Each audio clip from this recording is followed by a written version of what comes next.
सुंदरम सुंदराणाम भीषणम भीषणानाम, इनसे बढ़कर कोई सुंदर नहीं, इनसे बढ़कर कोई भीषण नहीं। वो क्या कह रहे हैं?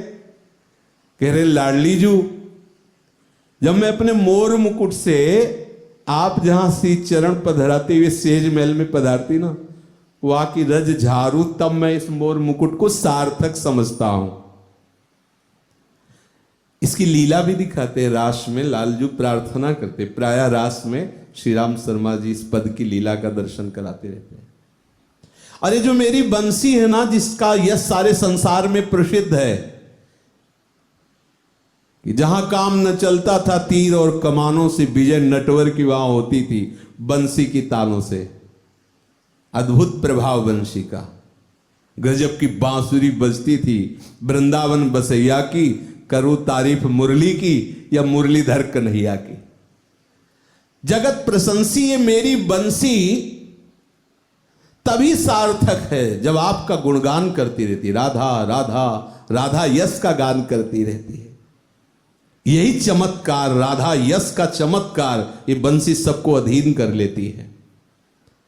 और आप जिस भूषण को धारण करती हो वो मेरा जीवन हो जाता है। तो श्री जी जिसे स्वीकार कर लेते हैं, जिसे अपनी शरण में ले लेते हैं, लालजू को कैसा प्यारा लगता है? जीवन की तरह प्यारा लगता है। ये जितने भी शरणागत जन हैं सब श्री जी के सेवा पात्र हैं, ये सब श्री जी के श्रृंगार सेवा के जन हैं। जब सेवा मिलेगी कोई ना कोई तो अनुभव में आए। तो लालजू कह रहे हैं जो आपके भूषण प्रसादी है ना, वो सब मेरे जीवन हैं। जब बहुत प्रसन्न होते हैं ना तो सखियों से विनय करके कहते हैं श्री जी की प्रसादी वस्त्र से मेरा सहचरी रूप का श्रृंगार करो। और लालजू सहचरी रूप, प्यारी जू का नीलांबर धारण करते, नथ धारण करते, सब प्रसादी धारण करके और घूंघट काट के प्यारी जू को सुख पहुंचाने के लिए प्यारी जू के सामने बड़ी रसमयी लीलाएं। बस यही मेरे मन में एक प्रण है कि लाडली जो आप ऐसी कृपा करो कि आपके शिवा मुझे कुछ रुचे ही ना। मांग करते हैं लालजू। और लालजू महाराज श्री स्वामिनी जू के रूप सौंदर्य पर राय नोन उतारते कि मेरी प्यारी जू को किसी की नजर न लग जाए। व्यास स्वामिनी के तन मन राय लोन उतारो। और लालजू की ऐसी शोभा, ऐसी आसक्ति, ऐसी दैन्य वचन, ऐसी प्रियता देखकर सखियां युगल पर राय नोन, युगल पर तिनका तोड़ती हैं, कहीं युगल के ऊपर किसी की नजर न लग जाए। युगल पर नजर किसकी लग सकती है? रसिकों की तो लगी ही हुई है। और उसी नजर से युगल का पोषण होता है।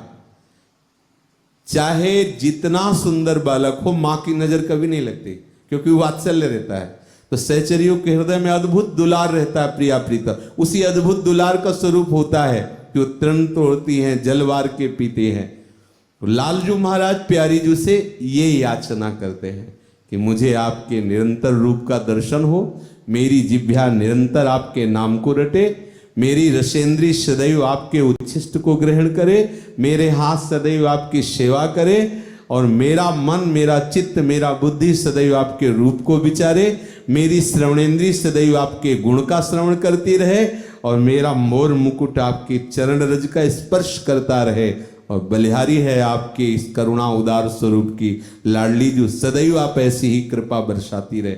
जब लाडली जू प्रसन्न है तब ये याचना श्री लालजू करते हैं। कहते कि अगर कोई चूक बन जाए हमसे, चंचलतावश, तो मेरे क्षम अपराध जो वर्षों करजन उरज गहत हो। लाडली जू, आपके सिवा मेरा कोई नहीं है। मैं आपकी छाती में हाथ रख के कहता हूं, आपके सिवा हमारा कोई नहीं। बस आप मेरे कोई अपराध बन जाए तो आप हमसे दृष्टि मत हट। देखो ये अखिल लोक चूड़ामणि अनंत ब्रह्मांडों के साहब बोल रहे हैं, प्रभु बोल रहे हैं। ये है स्थिति यहाँ के रस की। रसम राधायामा, श्री लाडली जू में ये रस स्थिति और लालजू में ये प्रीति स्थिति, ये आसक्ति स्थिति, रूप गर्विता और लोचन त्रसिता यहां बढ़ती रहती है। इनके रूप गर्विता बढ़ती है, इनकी लोचन त्रसिता बढ़ती है, यहां से रस धारा बरसती है, इनकी रस पिपासा बढ़ती रहती है। और अन्य उपासनाओं में इसका उल्टा है। इसीलिए महाप्रभु हरिवंश चंद्र जी कह रहे रसम राधा यामा भजति किल भावम ब्रजमणो रहस्य तद्यस्य स्थितिरपिन साधारण गति। ये असाधारण गति के रसिक महापुरुष होते हैं जो श्री लालजू में ऐसी आसक्ति प्रीति का और रसदात्री प्रिया के ऐसे स्वरूप का जो उपासना करते हैं, वो कोई असाधारण स्थिति को प्राप्त महापुरुष होते हैं।